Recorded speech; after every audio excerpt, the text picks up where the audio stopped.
Hello, so I have a little unwilling co-host. Probably gonna jump down for me at any point, but that's okay.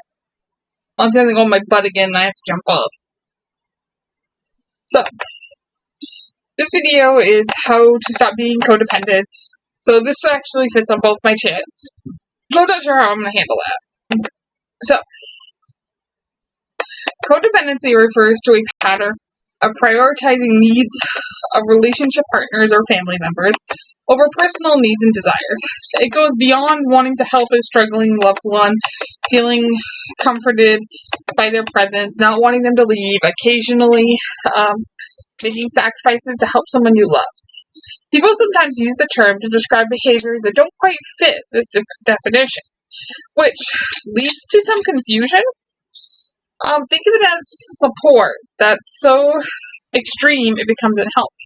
The term is often used in addiction counseling to describe enabling behaviors in relationships affected by substance misuse, but it can apply to any kind of relationship. If you think you might be in a codependent relationship, here are some pointers to help you move forward. So first, separate showing support from codependence.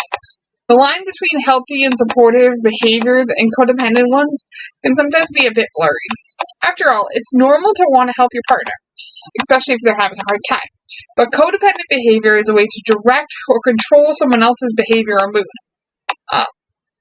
You're jumping into the driver's seat of their life instead of remaining a passenger. It might not be your intention to control them, but over time, your partner may come to depend on your help and do less for themselves. In turn, you might feel a sense of fulfillment or purpose in the sacrifices you make for your partner. Other key signs of codependency might include preoccupation with your partner's behavior or well-being, worrying more about your partner's behavior than they do, a mood that depends on how your partner feels or acts. Identify patterns in your life. Once you've got a handle on what codependency actually looks like, take a step back and try to identify any recurring patterns in your current and past relationships.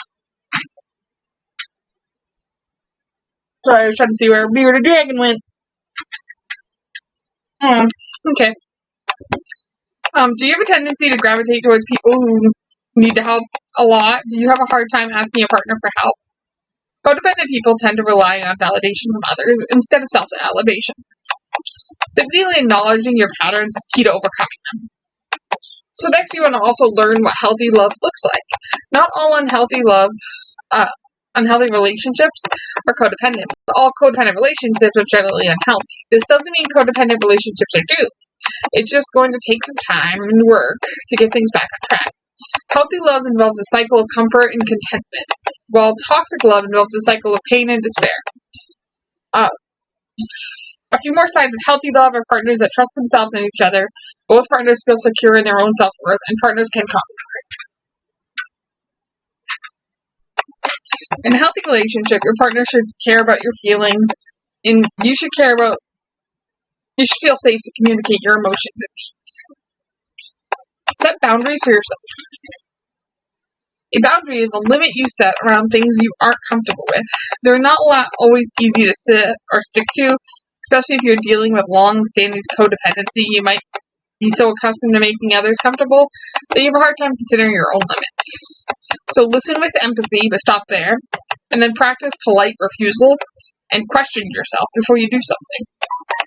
Remember, you can control your own actions. Trying to control someone else's actions generally doesn't work out, but if you feel validated by your ability to support and care for your partner,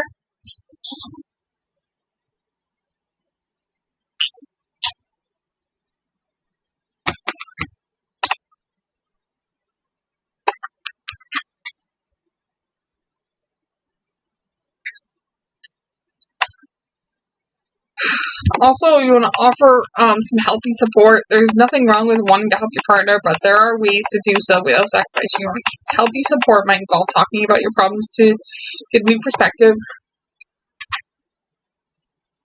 listening to your partner's troubles, offering compassion and acceptance.